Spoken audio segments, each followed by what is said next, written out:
I can promise you if it comes to that, and my back's to the wall, I won't hesitate. I'm afraid not. There are preparations to make, and Gallus's remains to lay to rest. I promise to join you there as soon as I can. Remember, speak only to Enther. Trust no one else.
To the inn for a drink, of course. Where else could I even go in this god's-forsaken town? And what? You think that'll solve all your problems? Probably not, but it's worth a try.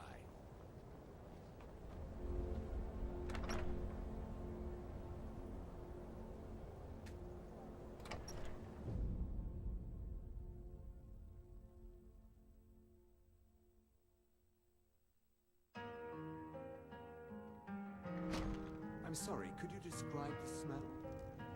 Like some horrible monster was turned inside out and exploded. Stop! Thief! It was a minor mistake. You have committed crimes against Skyrim and her people. What say you in your defense? This is why people have a problem with your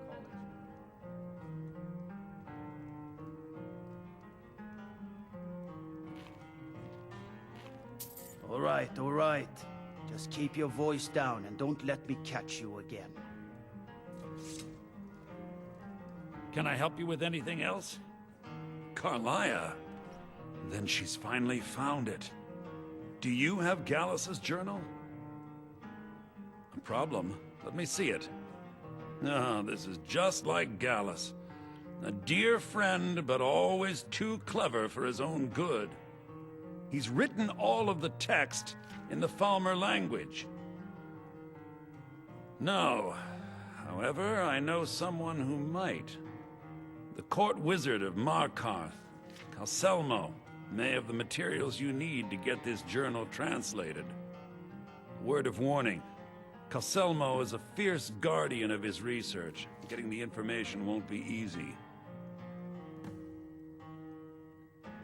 Besides the fact that there are only a handful of people in Tamriel that even recognize the language, I'm fairly certain he was planning some sort of a heist that involved a deep understanding of the Falmer language. Sadly, we never had the opportunity to speak about the details. Ironically, I pointed him in the same direction I pointed you, to Markarth and Calselmo. I'm only hoping whatever means he used to learn the language will still be available to you. In the time before man, they were known as the Snow Elves. They lived in the sunlight and had a very prosperous society.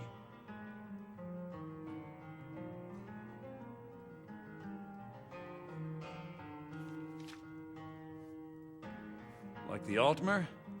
Yes, I would say their culture quite possibly rivaled our own. The Nords went to war with the Falmer in the First Era, killed them by the thousands to drive them from their snowy homeland. The Falmer retreated underground and forged an uneasy alliance with the dwarves who ended up betraying them. This betrayal made them what they are now, horrible, blind monstrosities with a burning hatred of any but their own kind. Yes, I suppose you're right. Forgive me. I've lost several close friends to the Falmer, and it tends to distort my view. If you wish to learn more about them, you're welcome to my tome on the subject. Should be on my table. He was a dear friend of mine, and a surprisingly astute pupil of academia. I was devastated when he was killed. I suppose that risk always coexisted with his line of work. I just never thought his luck would run out. Well, for the thrill, of course. He was quite clear that he felt more in his element climbing through a window rather than hunched over a dusty tome. Yes, quite an amusing anecdote, actually. I caught him trying to break into my laboratory. I was about to show him the error of his ways when he made a curiously astute comment about my research notes. I was astounded, and in turn it led to a conversation. Who would have imagined it would lead to such a strong friendship? Calselmo is stubborn as a mule. Be careful when you speak to him.